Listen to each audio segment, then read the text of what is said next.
সরকারি চাকরিতে মুক্তিযুদ্ধ সহ কোটা পদ্ধতি বাতিলের পরিপত্র অবৈধ ঘোষণা করে পূর্ণাঙ্গ রায় প্রকাশ করেছেন হাইকোর্ট। রোববার 14 জুলাই বিচারপতি কে এম কামরুল কাদের ও বিচারপতি খিজির হায়াতের হাইকোর্ট বেঞ্চ 27 পৃষ্ঠার পূর্ণাঙ্গ রায় প্রকাশ করেন।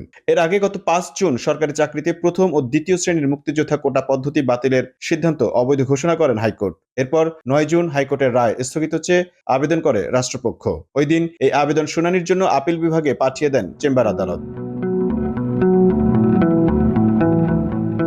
গত 4 জুলাই প্রধান বিচারপতি ওবায়দুল হাসানের নেতৃত্বে 6 বিচারপতির আপিল বেঞ্চ সরকারি চাকরির প্রথম ও দ্বিতীয় শ্রেণীতে মুক্তিযোদ্ধা কোটা পদ্ধতি বাতিলের সিদ্ধান্ত অবৈধ ঘোষণা করে হাইকোর্টের দেয়া রায় আপাতত বহাল রাখার নির্দেশ দেন। পরে 10 জুলাই হাইকোর্টের দেয়া রায়ে 4 সপ্তাহের জন্য স্থিতাবস্থা দেন আপিল বিভাগ। এদিকে কোটা সংস্কারের দাবিতে রাষ্ট্রপতি বরাবর স্মারকলিপি জমা দিয়েছে আন্দোলনরত শিক্ষার্থীদের 12 সদস্যের প্রতিনিধি দল। এর আগে কোটা সংস্কার আন্দোলনের 12 সদস্যের প্রতিনিধি দলটি বঙ্গভবনে যায়। দুপুর 2:40 দিকে প্রতিনিধি দলটি বঙ্গভবনে প্রবেশ করে। এছাড়াও ছিলেন জগন্নাথ বিশ্ববিদ্যালয় ও ইডেন কলেজের 2 নারী প্রতিনিধি সুমাইয়া জাহান ও মেহেরুন্নেসা।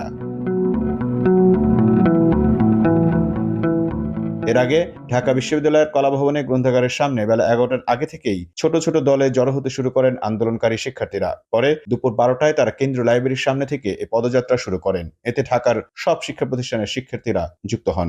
এ সময় মিছিলটি বঙ্গভবনের উদ্দেশ্যে এগিয়ে যেতে থাকলে দুপুর 1টার দিকে শিক্ষা ভবনের সামনে তাদের আটকানোর জন্য ব্যারিকেড দেয় পুলিশ।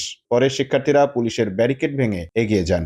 এরপর গণপদযাত্রা নিয়ে শিক্ষা ভবন এলাকা অতিক্রম করে সচিবালয়ের কাছে পৌঁছলে ভুয়া ভুয়া স্লোগান শুরু করেন শিক্ষার্থীরা। পরে সচিবালয় গেট বন্ধ করে দেওয়া হয়। তাদের এই কর্মসূচি রাজধানীর 0 পয়েন্টে পৌঁছালে পুলিশের ব্যারিকেড লক্ষ্য করা যায়। ব্যারিকেডের কারণে সামনে এগোতে না পেরে সড়কেই বসে পড়েন তারা। এ সময় সেখানে বসেই তারা বিভিন্ন স্লোগান দিতে থাকেন। এক পর্যায়ে দুপুর 1:40 দিকে গুলিস্তান 0 পয়েন্টের পুলিশ ব্যারিকেড ভেঙে বঙ্গভবনের দিকে রওনা হন আন্দোলনকারী শিক্ষার্থীরা। এ সময় গুলিস্তানের পাতাল মার্কেট এলাকায় পুলিশের একটি সাঁজোয়া যান দেখা যায়। এ সময় রাস্তা ব্লক করে ও বৃষ্টি উপেক্ষা করে হাজারো শিক্ষার্থী স্লোগান দিতে থাকেন। তবে মতিঝিলের রাস্তা আটকে রাখেন পুলিশ সদস্যরা। গুলিস্তান মোড়ে এপিসি কার ও জলকামান নিয়ে শত শত পুলিশ সদস্যকে প্রস্তুত থাকতে দেখা যায়। বেলা 11টায় শুরু হওয়া এই গণপদযাত্রায় ঢাকা বিশ্ববিদ্যালয়, জগন্নাথ বিশ্ববিদ্যালয়, ঢাবি অধিভুক্ত 7 কলেজ, শেরেবাংলা কৃষি বিশ্ববিদ্যালয় সহ ঢাকার বিভিন্ন প্রতিষ্ঠানের শিক্ষার্থীরা অংশগ্রহণ করেন।